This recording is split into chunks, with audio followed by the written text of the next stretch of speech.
Kera kandi gahe hari habacuzi. Aracura. None ubutare babukura he bacura.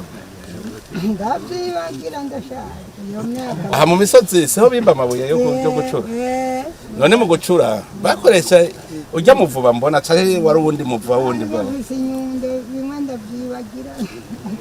Bimwe bakoresha inyundo ibindi ndabona ari ibintu by'umutima. Nta bindi none bateranya kugira ngo bashushe bishuhe gose. Ndabona ari byo bashira mu oya naravyibagira ndashaje n'umwuga wanjye. Babona barateranya n'ibintu bibagaca bavuguta. Bakavuguta bakabeba hagacava mu icuma. Bakava mu icuma bagahondagura n'inyundo. Kari mwebwe nk'amasuka ngaha mwaca muyashora Tanzania. Bakoresha ikirundi abaronka ibyo bijima bamwe baja Tanzania